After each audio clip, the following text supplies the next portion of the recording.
Улаанбаатар хотын агаарын бохирдлыг бууруулах чиглэлээр бол хэд хэдэн төсөл хөтөлбөрүүд бол хэрэгжсэн.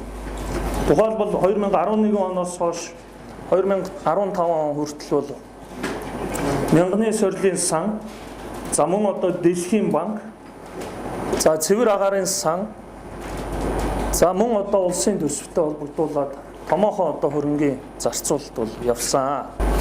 За ингээд нийтдээ 2011 оноос 2015 оныг хүртэл бол 132.5 тэрбум төгрөгийг бол энэ сайжруулсан 100, за мөн одоо сайжруулсан төсөл сайжруулсан түлшний энэ одоо төслүүдэд бол одоо зарцуулсан ийм одоо дүн мэдээтэй байна. Өнөөдөр өнгөрөх хугацаанд сайжруулсан одоо 100 зөвхөн одоо нүүрсний хөтөлбөрөөр бол Улаанбаатар хотын агаарын бохирдлыг бууруулна гэдэг бодлого бол томоохон алдаа болсон гэдгийг бол. Тэгэхээр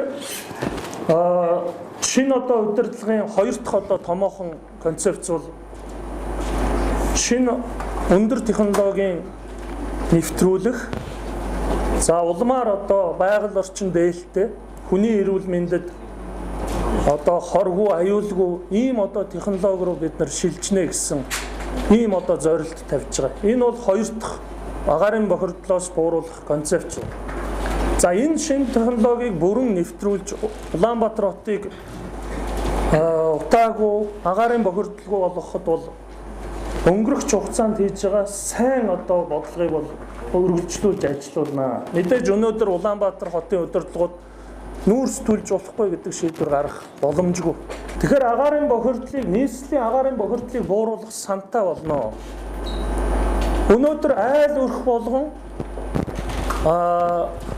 улаан байхын тулд зарцуулж байгаа тэр нүүрсэнд төлж байгаа төлбөр хөрөнгийг Улаанбаатар хотынхоо нийслэлийнхаа тэр сан руу маш одоо иргэдэд ээлтэй тийм байдлаар бол шингээж оруулж, за тэр сангаараа энэ агаарын бохирдлыг бууруулах энэ одоо бодлогыг хэрэгжүүлнэ гэж. Тэгэхээр энэ бол Улаанбаатар хотын агаарын бохирдлыг бууруулах чиглэлд тавьж байгаа хамгийн одоо том бодлого гэдгийг бол тодтогч хэлмээр байна. Өмнө нь бол иргэд ямар ч хариуцлага хүлээхгүйгээр тэр одоо халамжийн бодлогоор тараасан 100-ыг бол өнөөдөр бүгдээрээ хүлээгээд авцсан.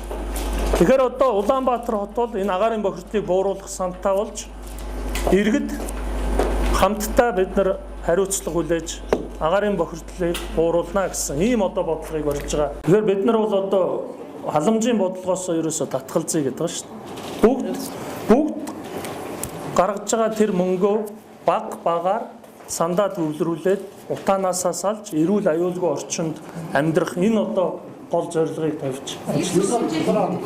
Хатуур биш. Та нүүрсэнд зарцуулж байгаа мөнгөө та сандаа оруулаад өнөөдөр өндөр инновац шингэсэн байгаль орчин дээлтэй утаа гаргадаггүй тэр боломжоор бид нар хангаж өгье л гэж.